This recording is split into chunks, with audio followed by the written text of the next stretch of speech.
দর্শক, হবিগঞ্জের আজমিরীগঞ্জে কালনী কুশিয়ারা নদীর পানি অব্যাহতভাবে বেড়েই চলেছে এবং এই যে পানি এখন পর্যন্ত বিপদসীমার অনেকটা উপর দিয়ে প্রবাহিত হচ্ছে, ফলে নদী তীরবর্তী যে নিচু এলাকাগুলো রয়েছে সেই এলাকাগুলোতে এরই মধ্যে পানি উঠতে শুরু করেছে।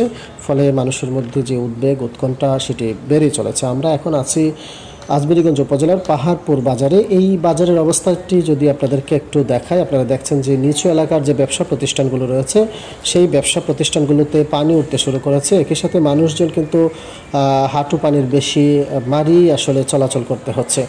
এখানে 10 থেকে 12টি ব্যবসা প্রতিষ্ঠান রয়েছে যেগুলোতে এরই মধ্যে পানি উঠে গেছে।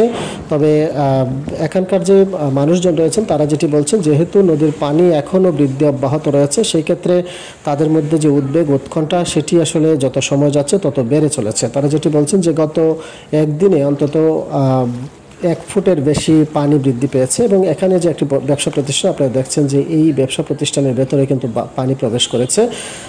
তবে একটি বিষয়, এখানকার যে ব্যবসায়ীরা রয়েছেন যেহেতু তারা নিচু এলাকাতে ব্যবসা প্রতিষ্ঠান তৈরি করেছেন, সেই ক্ষেত্রে নিচু এলাকার বাজারের নিচু এলাকার যে ব্যবসা প্রতিষ্ঠান রয়েছেন তাদের যে ব্যবসায়ীরা রয়েছেন তারা আসলে পূর্ব থেকেই প্রস্তুতি নিয়ে রেখেছিলেন যদি পানি বৃদ্ধি পায় সেই ক্ষেত্রে তাদের যে করণীয় সেটি আসলে ক্ষয়ক্ষতি থেকে বাঁচানোর যে বিষয়টি সেটি আসলে তারা করেছেন। ফলে তেমন কোনো ক্ষয়ক্ষতি হয়নি। এরপরে মানুষের মধ্যে দুর্ভোগ সৃষ্টি হয়েছে, কেননা এখানে বেশ কয়েকটি অন্তত 20টার বেশি ব্যবসা প্রতিষ্ঠান, বিভিন্ন ধরনের ব্যবসা প্রতিষ্ঠান, মুদিমাল সহ বিভিন্ন ব্যবসা প্রতিষ্ঠান রয়েছে যেগুলোতে পানি উঠে যাওয়ার কারণে আসলে ব্যবসায়ীরা যারা দুর্ভোগে রয়েছেন। একই সাথে বাজারের যে রাস্তা রয়েছে, বাজারের ভেতরের যে গলির রাস্তাগুলো রয়েছে সেগুলোতে পানি ওঠার কারণে কিন্তু সাধারণ মানুষ যারা রয়েছেন তাদেরকে অনেকটা দুর্ভোগ নিয়ে আসলে তাদের যে দৈনন্দিন কাজগুলো সেগুলো তাদেরকে করতে হচ্ছে।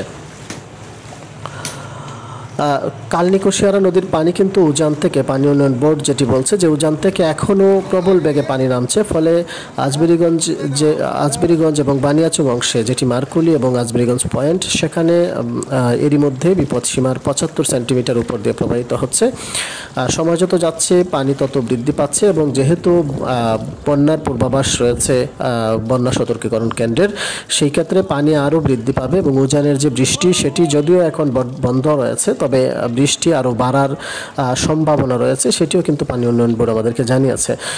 আপনারা দেখছেন যে নদীর তীরবর্তী যে একটি গ্রাম রয়েছে সেই গ্রামের মানুষজন আসলে মূলত এই সড়কটি দিয়ে, আপনারা ক্যামেরাতে যে সড়কটি দেখেছেন এই সড়কটি দিয়ে যাতায়াত করেন। যেহেতু এখন এই সড়কটি ডুবে গিয়েছে এবং নদীর পানির যে প্রবল বেগ সেটিও আপনারা দেখছেন, ফলে এখানকার যে মানুষ রয়েছেন তাদের বলা যায় যে আসলে দুর্ভোগ শুরু হয়ে গেছে। বন্যার যদি নদীর পানি আরও বাড়ে সেই ক্ষেত্রে যে সমস্যা, তারা যে দুশ্চিন্তায় রয়েছেন, যদি পানি আরও বাড়ে সেই ক্ষেত্রে আসলে পুরো বাজারই আক্রান্ত হবে। একই সাথে লোকালয় যেগুলো রয়েছে সেগুলো আক্রান্ত হওয়ার সম্ভাবনা রয়েছে। সব মিলিয়ে বলা যায় যে এখানকার যে মানুষের মধ্যে উদ্বেগ উৎকণ্ঠা কাজ করছে, একই সাথে দুর্ভোগ তো আছে। আপনারা দেখছেন যে পানির মধ্যে আসলে তাদের যে দৈনন্দিন কাজগুলো রয়েছে সেগুলো আসলে তারা সেরে নিচ্ছেন। একই সাথে এখানে একটি বাঁশ বাজার রয়েছে, আপনারা দেখছেন যে হাঁটু পানির বেশি কিন্তু এই রাস্তাটি দিয়ে উঠে গেছে।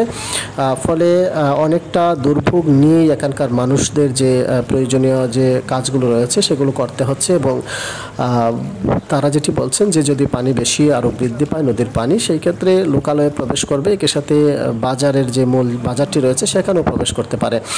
তবে যেহেতু আসলে বেশ কিছু সময় তারা পেয়েছেন সেই ক্ষেত্রে তাদের যে ক্ষয়ক্ষতি কমিয়ে আনার যে পূর্ব প্রস্তুতি রয়েছে সেই প্রস্তুতি তারা নিয়ে রেখেছেন, এমনটাই কিন্তু আমাদেরকে জানিয়েছেন।